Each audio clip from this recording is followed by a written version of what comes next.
Hello and welcome back to Asian Art. In this lecture, we're going to discuss Islam and its impact in the art of the Middle East.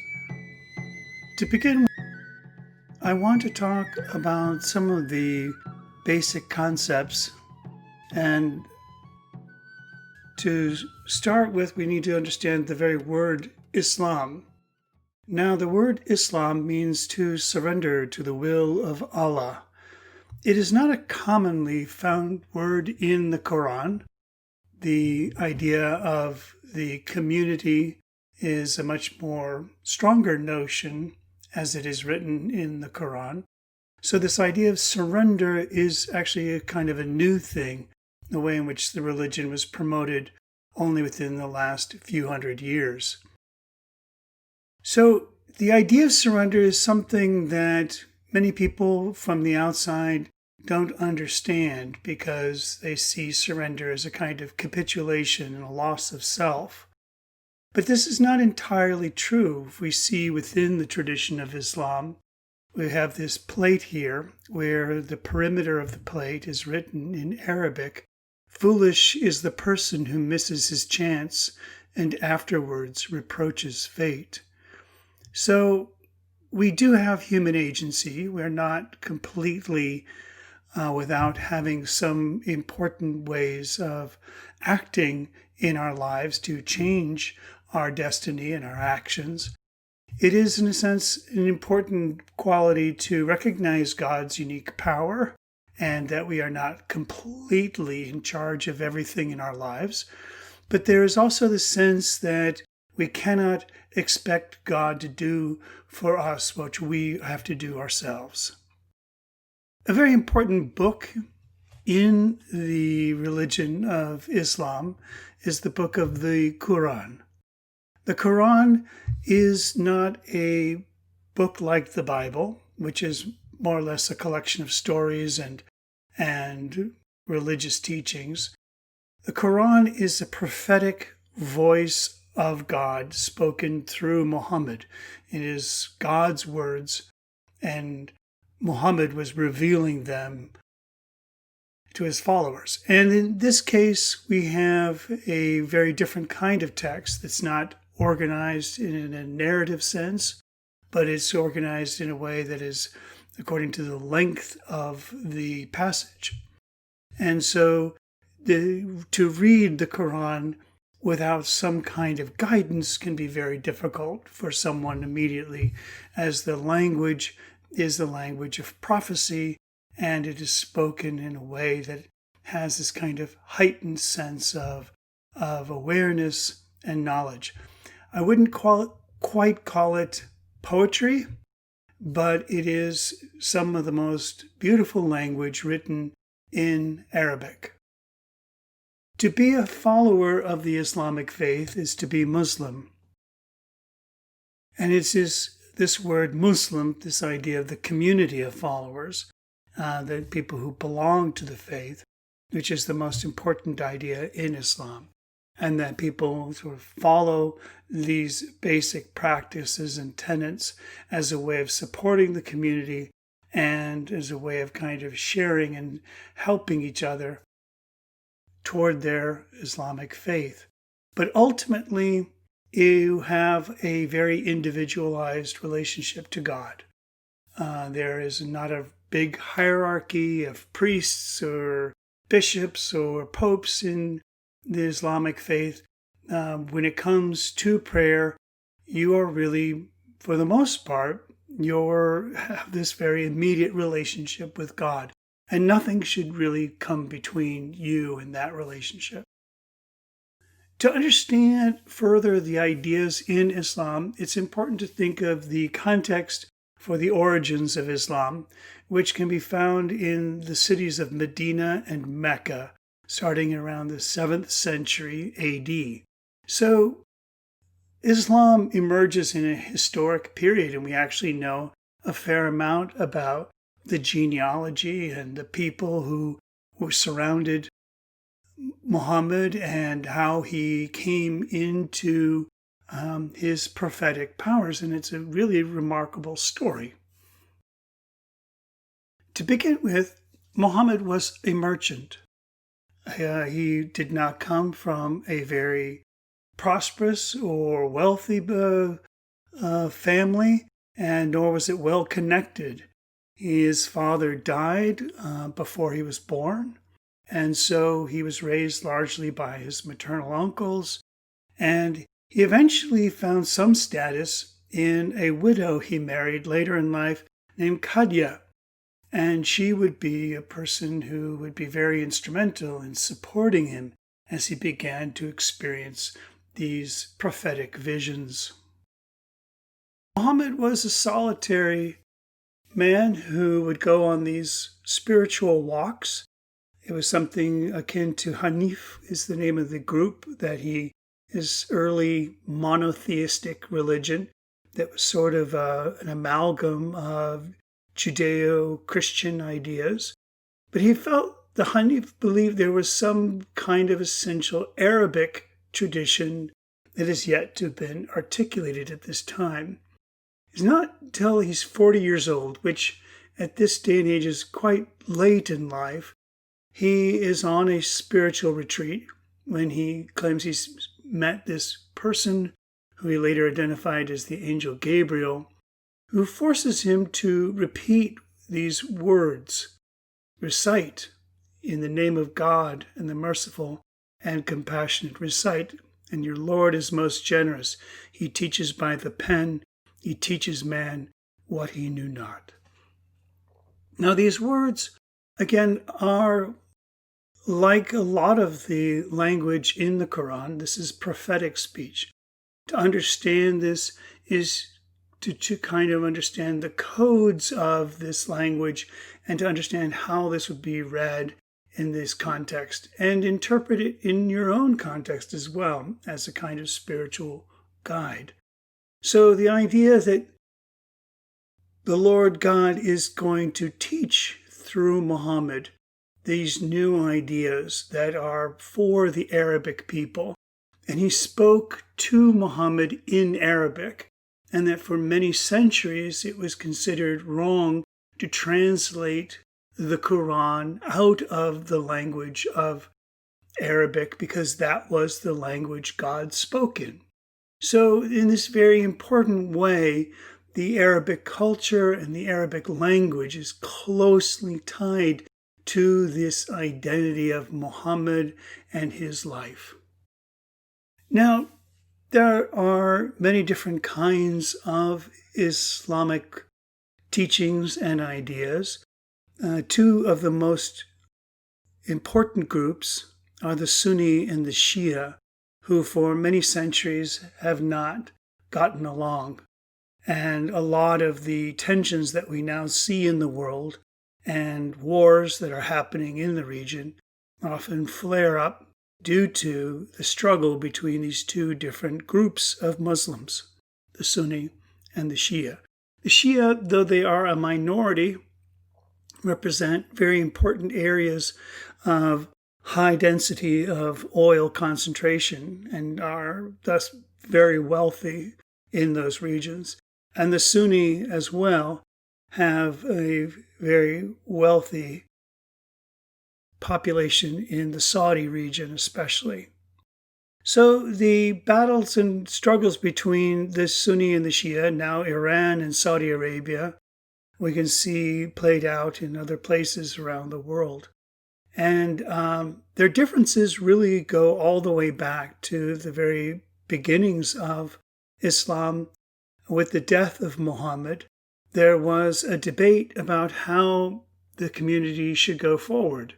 There were some in the community who believed that it would be important to maintain a connection to the family of Muhammad. Now, Muhammad did not have any sons, and so his daughters' husbands were promoted to be the new leaders. The Sunni faction did not agree, and they believed that a council of leaders of the local groups would be the ones who would eventually elect a caliphate or a person who would assume the mantle and the responsibilities that Muhammad once had. These two different groups came to war, and the Shia were ultimately destroyed. There was an attempt to try and kind of repair these damage over the centuries, but culturally, these two groups have remained separate, and there's a great deal of lingering animosity that has perpetuated these differences into the present day. Kinds of Islam, which are also very important, are the Sufi. The Sufi have been around since the very early days of Islam. It is difficult to understand their total numbers. They represent a population who take a mystical approach to Islam, who believe that just as Muhammad was a prophet of God, that they too seek to have that kind of relationship with God. They also want to have the ability to speak with and have God speak through them. And so Sufi, the name Sufi, it just means sackcloth or someone in poor garments like a beggar. And they really embrace this idea of poverty, and they really embrace this idea of this kind of lifelong spiritual pursuit. Now, there are many Muslims today who are very uncomfortable with these Sufi teachings because it assumes certain kinds of ideas that are not typical or normative of the populations of Sunni or Shia. And so Sufi are often sort of caught in the crossfire in a lot of these struggles between the Sunni and the Shia. The Sufi have perhaps one of the most important poets in all of Islam, Jalal al-Din Muhammad Rumi, and I'll have you read some of his poems. He's been very influential in promoting the ideas of Islam through his ecstatic and visionary poems. Another very important group is Salafi or Wahhabism. The Salafi were a group that is more recent, beginning in the 18th century. Muhammad ibn al-Wahhab was a man who rejected colonial rule, which is the imposition that Americans and also the Europeans predominantly coming in and taking over the Middle East. And so he adopted a kind of radical approach to Islam that rejected any kind of accommodation with the West. Many of the most radical groups in Islam today owe their allegiance to Salafi or Wahhabism. He is a radical and minority within Islam, but they have found important supporters in very powerful political areas, such as in Saudi Arabia. And so the Salafi are a group which is one that has a very strict and literal interpretation of the Quran, and they reject the Sufi idea of having a role in interpreting. They have this very literal approach to the way people should follow the teachings of Muhammad. Now, regardless of the sect that you may identify with within Islam, all Muslims, regardless of their following, recognize and follow these 5 pillars of Islam. There is no debate. They are clearly outlined in the Quran, and they are part of the sort of core faith that comes into Islamic teachings. First of all, to recite the profession of faith. So at the very beginning, you adopt the idea that you will become a Muslim. You say in Arabic, there is no God but Allah, and Muhammad is his prophet. And that by saying this, you are now essentially a Muslim. Okay? This is sort of the core idea that there is only one God and Muhammad is his prophet. That's not to say that other prophets haven't also existed. Muslims accept the teachings of Jesus and Abraham and older Old Testament prophets who they also believe spoke with God. But Muhammad is the more recent one and the one that also they adopt as their understanding of God's will is through Muhammad. There's also these 5 daily public and collective prayers. So a prayer can be something that you do on your own with your family, or something you go to the mosque or any other sort of impromptu space that you may find. Prayer takes about 5 to 10 minutes, depending on your preparations. Sometimes it requires special clothing and bathing. Sometimes it can be a much more simpler matter of just kneeling down in the direction of Mecca and praying. And so praying 5 times a day, this is an important idea in Islam. And having lived in a Muslim country for a number of years, I would say that for the most part, the practice is regularly kept by people who are, undergoing certain sorts of, challenges in their life, and they need to kind of reaffirm their spiritual path. For the most part, though, prayers are a private matter, and it's something that you don't often see. There are many people who come together on Friday afternoons. That is typically considered the most holy time of the week, and that is where people will gather in mosques and perhaps afterwards hear a sermon from the local imam or religious leader. There's also the zakat, the purification tax for the support of the poor. The zakat is a way in which the mosque or community center can maintain its presence in the community, and also they can reach out and help other families. So the zakat is a way of kind of pooling resources and supporting each other. There's also, in the month of Ramadan, fasting from daybreak to sunset for this entire month.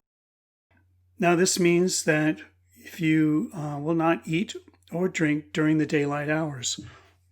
For many, this hardship, people who are young children or pregnant, you are not expected to follow this fasting regimen, but it is done, by people, willingly. So, and people look out for each other, and it comes up if you, because the Muslim calendar is a shorter calendar than our Gregorian calendar, you will often see this Ramadan at different times of the year, different seasons.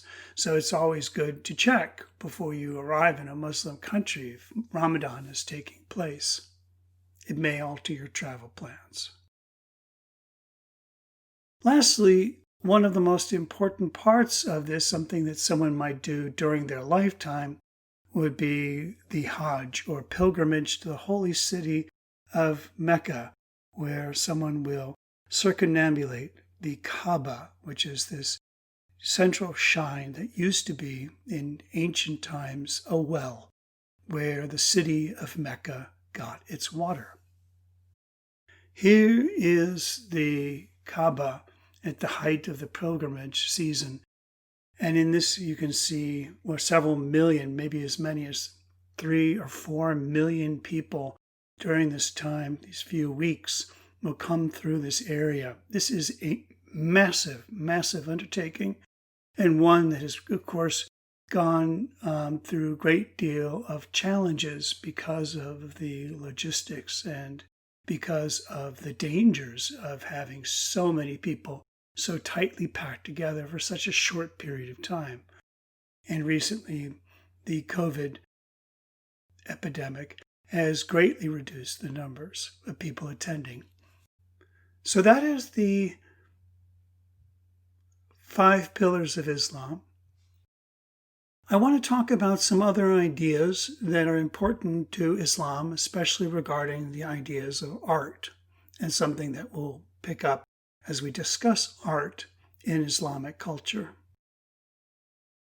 Now, iconoclasm is not an idea that can be found in the Quran, except in a very sort of indirect way. It is this prohibition against owning or exhibiting an image of something. People who are really against representations of things.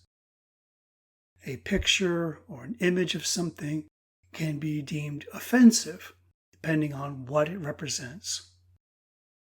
Aniconic, we've already talked about regarding Buddhism, which means to represent something indirectly through symbolic means, not showing the thing, but showing a symbol of the thing. In other earlier examples, we saw the Buddha Pada, the footprints of Buddha, which are a symbol of the Buddha himself. Both of these ideas can be found in Islam. I want to make it clear at the beginning, though, iconoclasm is not unique to Islam.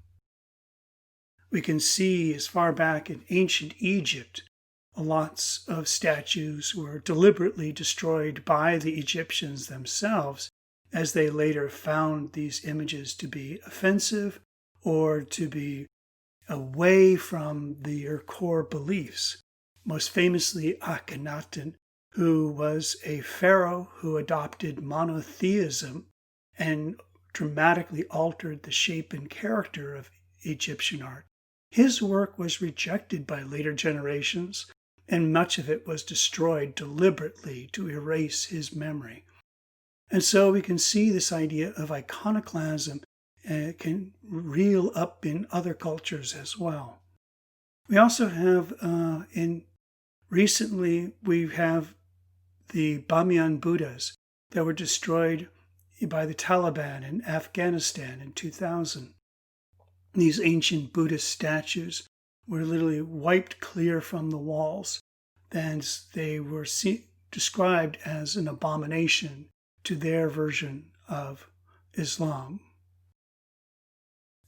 And so, where do we find this in the Quran? There is one passage which talks about things which are to be rejected by the Muslim community. And it is this passage where it says, wine, arrow shuffling, idols, and divining arrows are an abomination, some of Satan's work, then avoid it. And so this is a very clear prohibition against drinking, gambling, black magic, and fortune telling. Okay, so arrow shuffling is a kind of gambling. Divining arrows is sort of fortune telling. And idols, those would be things like something people might have if you were like a voodoo doll or some kind of, local deity that you have. And there's a really strong prohibition in Islam that you should avoid creating images of gods or deities, or even, the Prophet Muhammad, for many Muslims, is a person who should not be represented in any capacity.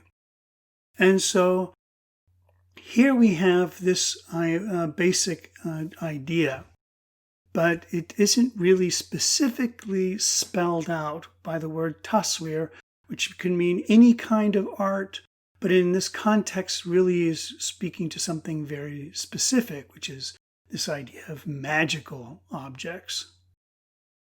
Greater clarity about this idea of iconoclasm comes from some important ideas that are represented in the Hadith. Now, the Hadith is a very large collection of stories, of things that Muhammad said and did in his lifetime that were recorded by his followers. Now, people have been adding to this collection of sayings and actions of the Prophet for centuries, and some of them are widely understood to be more spurious or questionable than others. So the Hadith is a document that is open to debate in a way that it really allows for a whole range of different contradictory ideas to emerge about how to conduct oneself as a Muslim.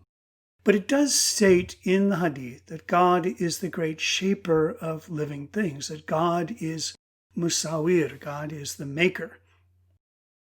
And therefore, if God is the maker, we people who are under God, we need to recognize God's unique power and not make things like God makes things, not try to imitate God or assume God's powers, but to recognize how important and unique He is in our lives. And so this idea means that we have to be sort of respectful of God's creation.